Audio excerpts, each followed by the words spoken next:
আসসালামু আলাইকুম ওয়া রাহমাতুল্লাহি ওয়া তাআলা ওয়া বারাকাতুহু। ওয়ালাইকুম সালাম রহমতুল্লাহি আল্লাহুম্মা সাল্লি আলা সাইয়্যিদিনা মাওলানা মুহাম্মাদিন বারিক ওয়া সাল্লিম। সাল্লু আলাইহি সাল্লাতু ওয়া সালামু আলাইকা রাসূলুল্লাহ সাল্লাল্লাহু তাআলা আলাইহি ওয়াসাল্লাম। কি বলবো, আজকে আমরা আসছি ওদলাবাড়ি ঢিস নদীতে।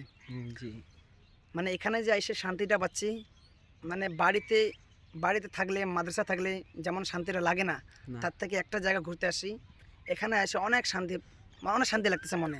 ভাই ঠিক। তুমি কিছু বলো। এই যে আমরা আজকে আসলাম ওদলাবাড়িতে, আমি আর আমার কাকু আলতাফ কাকু, যে আমরা বেস্ট ফ্রেন্ডের মতো। এই যে এখানে আসলাম ঘুরতে, অনেক সুন্দর দেখা যাচ্ছে এদিকে, তার জন্য ভাবলাম যে একটা ব্লগ বানাই, আপনাদেরকেও দেখার সুযোগ করে দেই। ওই যে দেখেন জায়গাটা কত সুন্দর দেখা যাচ্ছে, এদিকে দেখেন।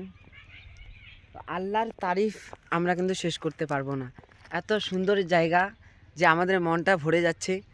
আমার কাকু এখানে আছে, বেস্ট ফ্রেন্ড, আমার বেস্ট ফ্রেন্ড ধরে নেন, ক্লাসমেট। আমরা দুইজনে এক ক্লাসে পড়ি। আমাদের জন্য দোয়া করবেন যাতে আমরা হক্কানি আলেমীদ্দিন সুন্নিয়াটাকে বজায় রাখতে পারি, হক্কানি আলেমীদ্দিন হতে পারি। আর যারা যারা এই জায়গাটা দেখেননি, ওদলাবাড়ি ঢিস নদীতে জি আসবেন, দেখে যাবেন। এই টাইমে আসবেন, অনেক ভালো লাগতেছে এখানে আসি। আসসালামু আলাইকুম, ভিডিও শেয়ার করুন।